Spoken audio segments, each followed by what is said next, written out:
vou passar a palavra para a Laura, se a gente podia trocar pela base. Queria falar um pouquinho de categoria. Meu amigo, é claro que sim. E assim, Ademir, no comando técnico e vamos postar para a base.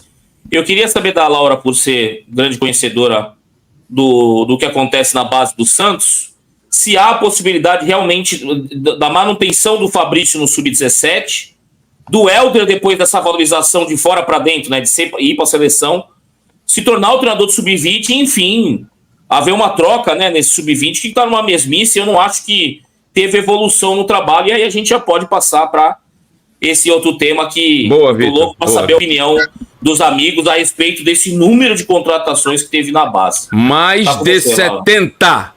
Mais de 70 em pouco mais de 8 meses. A maior expert de base do Santos é a Laura Marcelo, a palavra está com ela. Bom, primeiro a gente tem que começar falando da base, né? Porque assim, eu sempre escuto, porque a base salva o Santos. Eu nem gosto tanto dessa frase, eu sempre falo, gente, a base tem que complementar o Santos. Quando chegar lá no profissional, tiver um time experiente para dar respaldo. E quando a gente fala do trabalho de base, a gente teve, né, Quaresma, Gustavo Ferreira, Rodrigão comandando a base. Assim, na gestão Rueda, com o Ricardo, com o Luiz, acho que o Santos continua no sentido sem estrutura para a base, precisa ter o CT, isso é claro, mas talvez na última gestão tenha visto um pouquinho mais de trabalho, né, de mão de obra nesse sentido. Pessoas que já tiveram experiência com a base, não é tipo o amigo que estava na padaria. Não, são pessoas que realmente já trabalhavam com a base, então a gente viu talvez o Santos caminhar um pouquinho mais, né, chegar em mais competições. Ano passado foi a primeira vez que o Santos chegou numa semifinal de Brasileiro Sub-20. A captação ainda continua abaixo, mas eu vi um pouquinho mais de mão de obra. No sentido estrutural, um problema que o Santos tem hoje, o Santos não é referência de base. E quando chegou essa nova gestão, né, até conversei com o Gustavo e com o Rodrigão, e eles falaram muito sobre como é a metodologia de base hoje. Eles têm um departamento de análise de mercado, coisa que o Santos ainda não tinha quando eu entrevistei eles, né, o profissional masculino, e eles estão apostando muito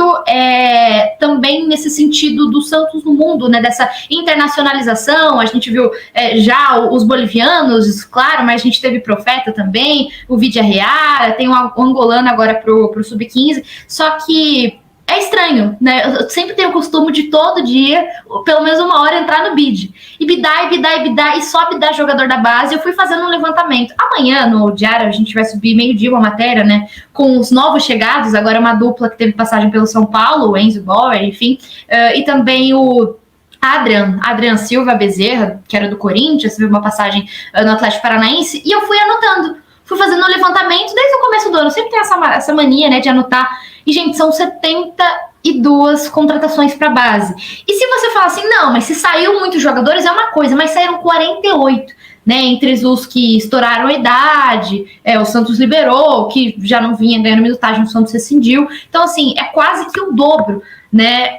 O mais velho a ser contratado é o Fernando Nava, que é 2004, né, que é o último ano de base. Aí em 2005 a gente teve o Jota, que já foi liberado também, né, em 6 meses, ele e o Yuri, que foram contratados em março, agora já foram liberados pelo Santos. A gente teve o Vidia Real, enfim, teve a tal da polêmica, a contratação do Léo Costa, né, filho de gerente do time. Teve o Ronald Bravo também em 2005, o Rafael Freitas, que é promessa do Guarani, fez golaço agora contra o Mirassol também, Caio Araújo, que também ficou no banco, o Adrian, que já tá nessa linha, e o Enzo também, que a gente vai soltar amanhã, que também são 2005.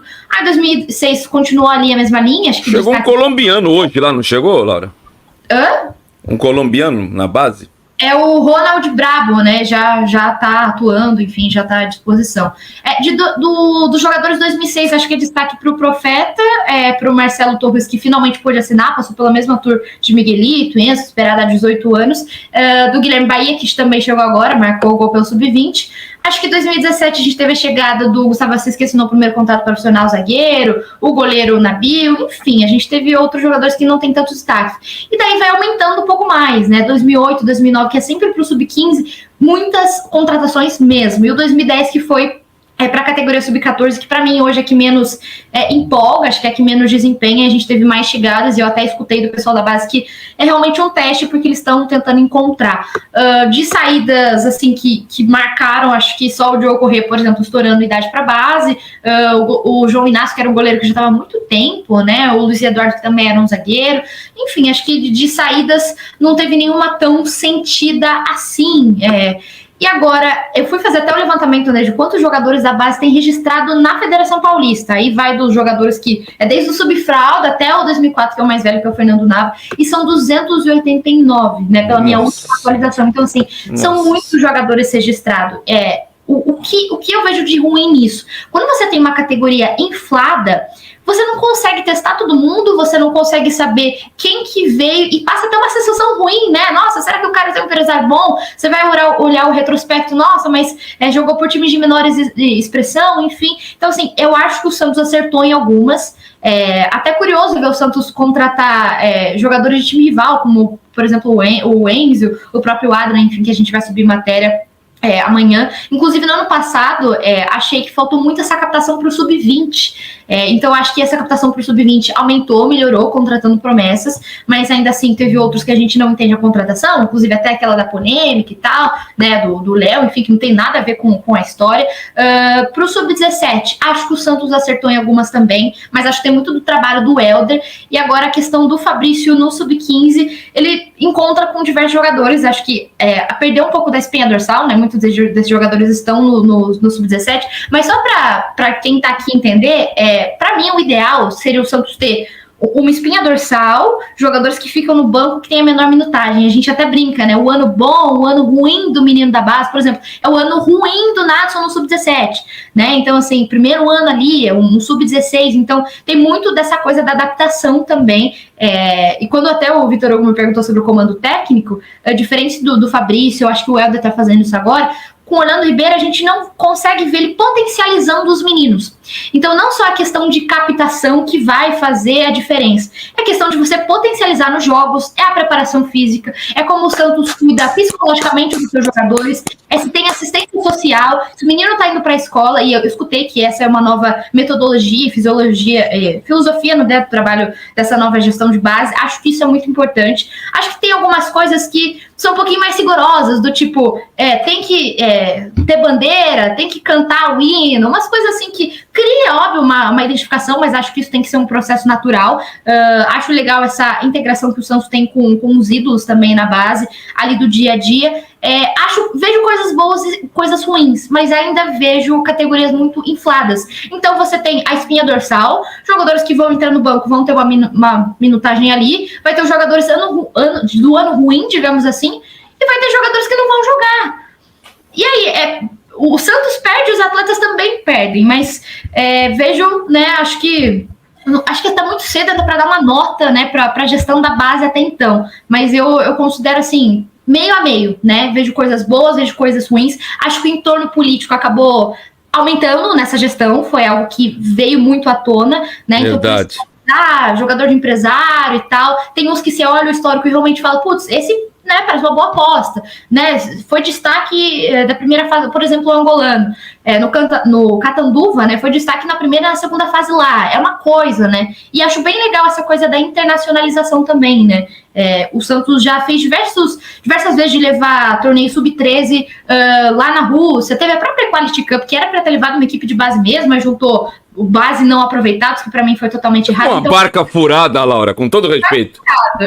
Mas a ideia do intercâmbio esportivo acho que é muito legal, até do próprio Santos jogar um torneio, descobrir um jogador lá, então assim, é questão de trabalho mesmo ali, desse intercâmbio esportivo, dessa questão de captação, e quando eu entrevistei eles até falaram sobre, tá sendo reformada essa área da captação, o Nenê Bellarmino ainda estaria à frente, mas que teria esse departamento, mas assim, eu vejo algumas contratações que tem critério, você olha, putz, o menino foi bom, tem bons números, né, o angolano lá no Catanduva foi destaque, agora outros que tem passagem por times de menor expressão, com todo respeito do mundo, que não faz sentido, né, mas espero que o Santos possa que a gestão possa alinhar, possa entender quem vai, quem fica. E assim, é na base que você tem que errar. A gente trouxe a matéria do Jota e do Yuri, né, que foram anunciados em março e agora foram liberados. Se o Santos entende que não vai jogar e realmente tinha jogadores à frente deles, tá certo, tem que liberar. Eu acho que na base que você tem que errar, querendo ou não, o início de um trabalho, 9 meses, não sei se o que eles puderam fazer, a gente não acompanha o dia a dia, a gente tá aqui só como corneta que acompanha apaixonado de base, né,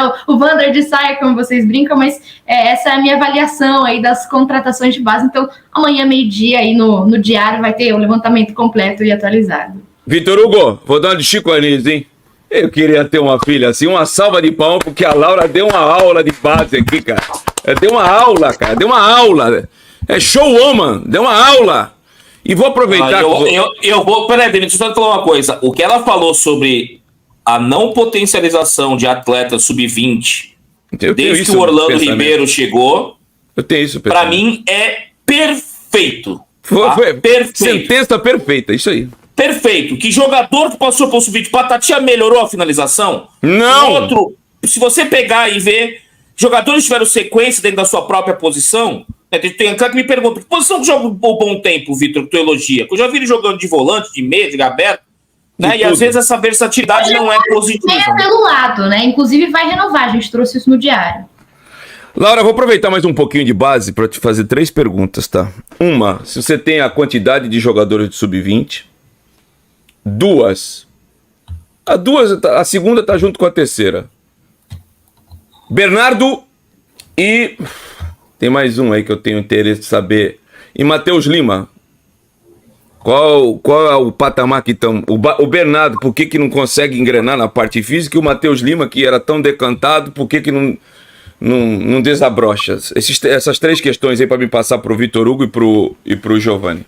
Tá, para começar pelo sub-20, eu vou até pegar a matéria aqui, né, que eu fiz como base aqui, que tá no rascunho do site do Diário. Então, a gente tem o 2004 Fernando Nava, o Jota 2005, que já foi liberado, né, o Alejandro Vidireal, que também é 2005, o Gabriel Simples, o Léo Costa, o Ronald Bravo, o Rafael Freitas, Caio Araújo, o Adrian, né, que bidou, e o Enzo também, aí com passagens do rival. E 2006 também, né, que é o ano ruim, assim, digamos, do Sub-20. O Yuri Felipe, que também foi liberado, Profeta, Gabriel Paula, o Marcelo Torres, o Guilherme Jesus, então, e o Cauã Pereira. A gente tem, no caso de 2007, o Luca, que às vezes sobe, né, enfim, mas que já estão, né, no clube de fato, o Matheus Xavier, enfim, então não contaria. Sobre Bernardo e Matheus Lima. A primeira questão do Bernardo, acho que falta ao Santos, não só no caso do Bernardo, no caso geral, falta muita estrutura para o Santos. Eu lembro até de uma frase do Edu Dracena, quando ele falou assim, olha, se hoje a base do Santos revela 10 jogadores, se tivesse uma estrutura boa, ia revelar 50. Eu acho que é mais ou menos por aí. Então, assim, praticamente todos os jogadores têm que buscar um trabalho fora, porque não tem essa estrutura, não tem essa mão de obra de preparação, de cuidado, de, sei lá, fazer um pilates, né, um reforço nesse sentido, e tem que buscar fora. E a questão do Bernardo, essa lesão muscular na coxa, começou no final do ano passado. Aí, preparação para a Copinha, né, ele tava bom, ia voltar, quiseram forçar ele, lesionou de novo, estava inscrito na Copinha e nem jogou. Aí, beleza, volta, né, Quality Cup, não sei o quê, força mais um pouco, de novo, sente a mesma lesão. Volta pelo Sub-20, né, faz gol e tal, vai subir com o Carille. Não sei o que acontece, mas muito dessa transição, não só na base, né, essa preparação ruim, mas muito dos jogadores que fazem essa transição da base para o profissional não só sentem, mas também tem muito essa dificuldade de manter o ritmo. Foi ele descer para o Sub-20, entrou um pouquinho no jogo contra o Goiás, entrou contra o Red Bull Bragantino no Paulista, de novo, sentiu o mesmo lugar. Então, falta ao Santos fazer um trabalho específico com ele, nem que busque algo fora, faz uma parceria com uma clínica da Baixada, sei lá, faz alguma coisa, mas precisa fazer um trabalho específico, porque é sempre a mesma lesão. Eu acho que só é agravada porque não é tratada 100% e direito. E a questão do Matheus Lima, sinceramente, não deve ficar no Santos. E tem clube grande, rival do Santos de olho nele. A gente vai fazer matéria no diário, não sei se essa semana... Tô sabendo, hein? Essa aí eu tô sabendo. Mas assim, não deve ficar no Santos, inclusive o Santos vê, tipo... Você vê qualidade nele? Pra jogar em cima ou é precoce? Acho que não é nem a questão da qualidade, é que no ano passado ele quase não jogou, porque teve sequência de lesões musculares e sofreu mesmo que o Bernardo, que não tem estrutura no Santos e teve que buscar fora. Daí chegou no sub-20, né? Primeiro ano de sub-20, querendo ou não, eu entendo em partes quando o Santos fala, olha, tem Bernardo, Miguelito à frente. Só que falta minutagem para ele.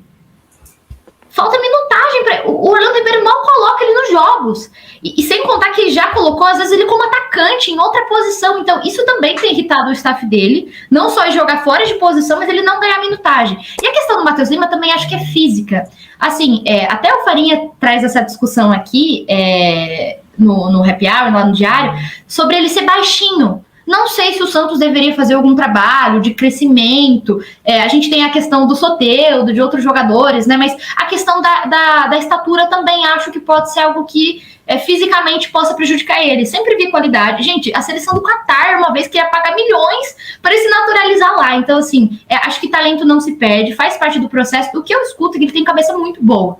Ele quer jogar, ele quer participar, ele sempre teve essa identificação de, nossa, ser o 10 do Santos.